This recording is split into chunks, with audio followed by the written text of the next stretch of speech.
हरे कृष्णा। दोस्तों, किसी ने ठीक ही कहा है कि उनके साथ जरूर रहो जिनका वक्त खराब है, पर उनका साथ छोड़ दो जिनकी नीयत खराब है। आज की कहानी एक लड़के की है। एक 24 साल का लड़का जो कि एक जमींदार की यहाँ नौकरी करता था। उसके माँ बाप इस दुनिया में नहीं थे। जिंदगी बड़ी ही कठिनाइयों में बीत रही थी। वह जाता था, रोज पैसे कमाकर घर आता था, खाना बनाता था, खाता था और सो जाता था। यही उसकी दिनचर्या थी। एक शाम जब वह अपने काम से घर वापस लौट रहा था तो उसने देखा कि एक बूढ़े फकीर अपनी पीठ पर 3 बड़ी पोटली रखकर एक नगर से दूसरे नगर की तरफ जा रहे थे। वे देखने में काफ़ी बूढ़े लग रहे थे और वे काफ़ी देर से ऐसे ही सफ़र कर रहे थे और आखिरकार कुछ दूर और चलने के बाद वे चलते चलते थक कर एक पेड़ के नीचे आकर बैठ गए। तभी उनकी नज़र इस नौजवान युवक पर पड़ी जो कि उसी रास्ते पर जा रहा था और उसी दिशा में जा रहा था जिस दिशा में उन बूढ़े फकीर को जाना था। तभी वह लड़का उन बूढ़े फकीर के पास से होकर गुजरा। जैसे ही वह उनके पास से गुजरा तभी उन बूढ़े फकीर ने पीछे से आग्रह भरी आवाज में कहा, सुनो बेटा, क्या तुम मेरी थोड़ी सी मदद कर सकते हो? ये पोटलियाँ बड़ी भारी है और मैं बूढ़ा हो चुका हूँ। मैं ज़्यादा देर तक इनका बोझ नहीं उठा सकता और मैं बहुत थक भी चुका हूँ। तो क्यों ना तुम मेरी एक पोटली को उठा लो और इसे उस दूसरे गाँव तक पहुँचा दो। इसके बदले में मैं तुम्हें 2 सोने के सिक्के दूंगा। वह लड़का उन फकीर की सारी बातें सुनता है, फिर उनसे कहता है, कोई बात नहीं बाबा, मैं आपकी मदद करने के लिए तैयार हूँ। बताइए आपको कहाँ जाना है?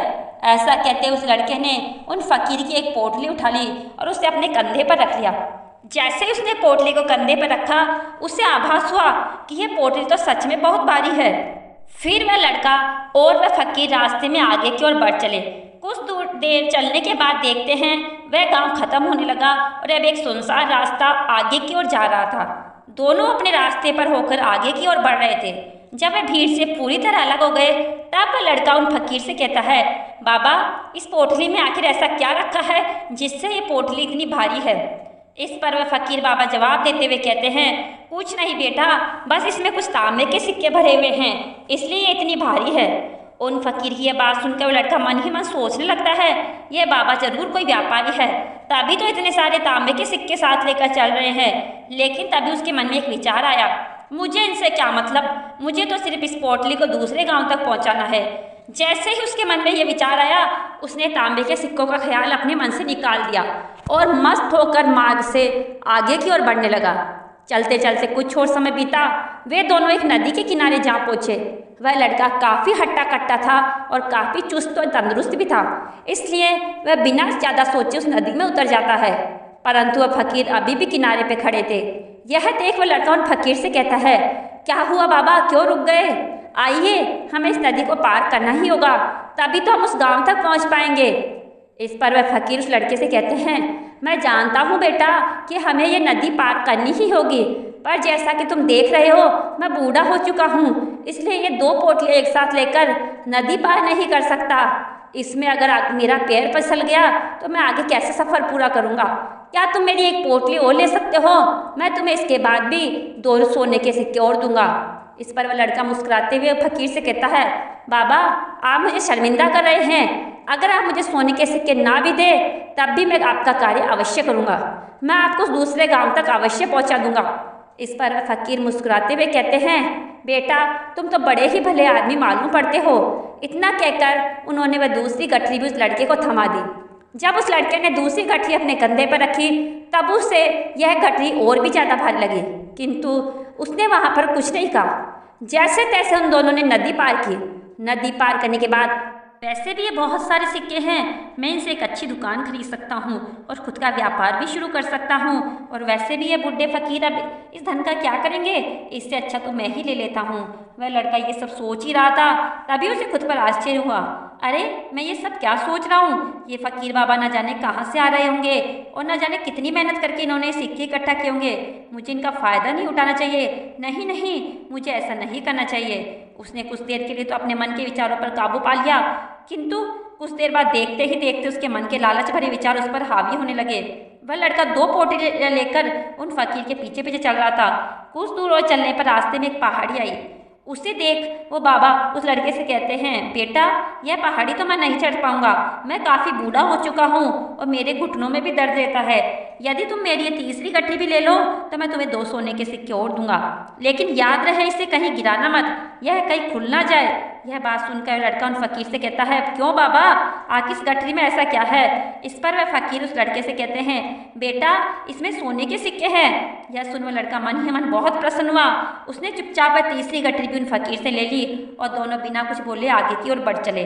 अब वह फकीर बिना कोई वजन लिए आराम से पहाड़ी की चढ़ाई चढ़ रहे थे, लेकिन वह नौजवान लड़का जो कि पीछे था वजन के कारण बहुत धीरे धीरे चल पा रहा था। लेकिन जब से उसने सोने के सिक्कों का नाम सुना था उसका मन तो छलांगे मार रहा था।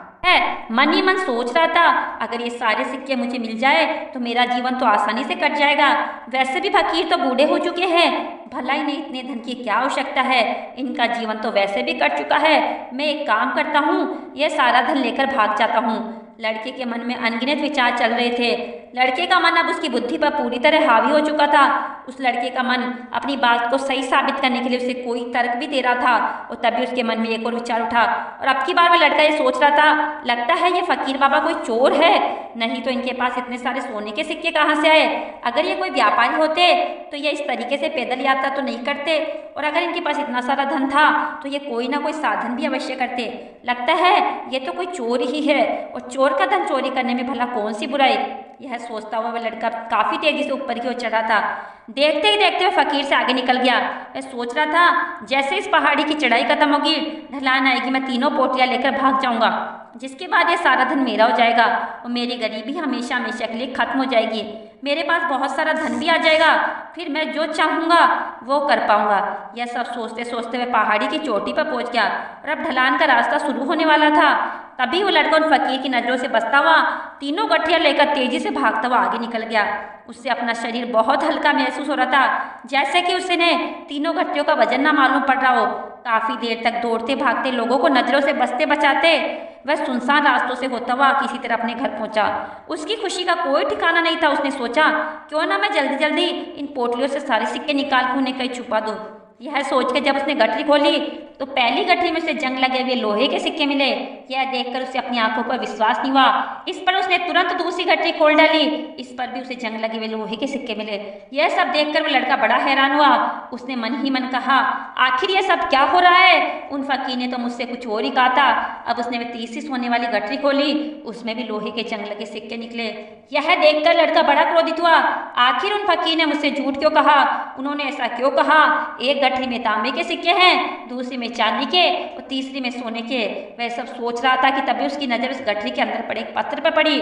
उसने तुरंत वह पत्र उठाया और पढ़ने लगा। उस पत्र में लिखा था, यह पूरा नाटक एक ईमानदार व्यक्ति की खोज करने के लिए रचा गया है। मैं इस राज्य का राजा हूँ, मेरी कोई संतान नहीं है, इसलिए मैंने ये षड्यंत्र रचा है ताकि मैं अपने राज्य के किसी ईमानदार व्यक्ति की खोज कर सकूँ जो मेरे बाद इस राज्य का राजा बन सके और राज्य भार को संभाल सके। और इस राज्य भार को वही संभाल सकता है जो पूरी तरह से ईमानदार हो, जिसके मन में किसी प्रकार का लालच ना हो। पत्र पढ़ते हुए लड़का जोर जोर से चिल्लाने लगा और अपना सिर पकड़कर बैठ गया। वह जानता था कि अगर वह अपने मन के विचारों पर नियंत्रण कर लेता तो उसका जीवन बदल सकता था, लेकिन अफसोस कि वह अपने मन के विचारों पर नियंत्रण नहीं कर पाया। दोस्तों, महात्मा बुद्ध कहते हैं, विचार ही सब कुछ है, जैसा हम सोचते हैं वैसे ही बन जाते हैं। इसलिए हमारा सबसे बड़ा दुश्मन भी हमें उतना नुकसान नहीं पहुंचाता जितना कि हमारे मन के अनियंत्रित विचार पहुंचाते हैं। महात्मा बुद्ध कहते हैं, अपने मन को ध्यान से देखो, हमारे मन में जो विचार चलते हैं वही विचार शब्द बनते हैं और वही विचार कर्म के रूप में प्रकट होते हैं। बार बार दोहराने पर कर्म आदत में बदल जाते हैं और समय के साथ साथ धीरे ये आदतें हमारे चरित्र का गठन करती है और आगे चलकर यही चरित्र हमारे भाग्य का निर्माण करता है। इसलिए हमारा अपने विचारों के प्रति सजग रहना बेहद आवश्यक है, हमारा जागरूक रहना बेहद आवश्यक है। हमारा इस पर ध्यान देना जरूरी है कि हमारे मन में किस तरह के विचार उठ रहे हैं। आगे महात्मा बुद्ध कहते हैं कि कमजोरी हमेशा छोटे विचार से शुरू होती है। छोटा विचार एक बीज की तरह होता है और अगर समय रहते इस विचार रूपी बीज को नष्ट न किया जाए तो यह छोटा विचार बहुत ही जल्द एक विशाल वृक्ष का रूप ले लेता है और हमारी बुद्धि की सोचने और समझने की क्षमता को पूरी तरह से नष्ट कर देता है। इसलिए जब हमारे मन में पहली बार कोई गलत विचार जन्म ले तभी उसे जड़ से उखाड़ देना चाहिए, अन्यथा वह बहुत जल्द एक विशाल वृक्ष का रूप ले लेगा और और हमें किसी न किसी गलत राह पर ढकेल देगा। फिर हम चाहकर भी उसे रोक नहीं पाएंगे। लेकिन अब प्रश्न यह उठता है कि हम अपने मन के विचारों को कैसे नियंत्रित करें। हमारा मन तो इतना शक्तिशाली है, इतना चंचल है कि वह किसी न किसी तरीके से हम पर हावी हो ही जाता है। हम चाहकर भी उस पर नियंत्रण नहीं रख पाते। इस प्रश्न के उत्तर में महात्मा बुद्ध हमें दो बातें बताते हैं। पहली बात, सही इरादा विकसित करो। कई बार आपने देखा होगा कि आप बोलना कुछ और चाहते हैं लेकिन बोल कुछ और देते हैं, क्योंकि आपके मन के भीतर जो कुछ बसा हुआ है वही आपके मुख से बाहर भी निकल रहा है। लेकिन जब हमसे वह गलती हो जाती है तो उसके बाद हमारा मस्तिष्क अच्छी तरह से काम करना शुरू कर देता है। हम अपने सोचने और बोलने के प्रति सजग हो जाते हैं और इसी अवस्था में हमें एहसास होता है कि हमसे गलती हो गई। फिर हमारा मन दुखी होता है और वो पश्चाताप से भर जाता है। और महात्मा बुद्ध कहते हैं, जो सिर्फ अपने विचारों को देखता है वही सबसे बड़ा तपस्वी है। अर्थात जो अपने मन में चल रहे विचारों को सिर्फ देखता है और उन पर कोई प्रतिक्रिया नहीं करता, सिर्फ उन्हें देखता है और समझता है, वास्तव में वही अपने मन पर नियंत्रण कर सकता है और वही अपना जीवन सुखी और खुशहाली के साथ जी सकता है। इसलिए यदि आप अपने जीवन को सुखी और खुशहाल बनाना चाहते हैं तो आपके अपने मन पर नियंत्रण साधना ही होगा। अपने मन में चल रहे विचारों के प्रति जागरूक होना ही होगा और अपने मन को खाली करना ही होगा। दोस्तों, उम्मीद है कि आपको वीडियो से बहुत कुछ सीखने को मिला होगा और वीडियो को पूरी देखने के लिए आपका बहुत बहुत धन्यवाद। अगर वीडियो पसंद आई है तो वीडियो को लाइक अवश्य करें और चैनल को सब्सक्राइब करना ना भूलें। राधे राधे, जय श्री कृष्णा।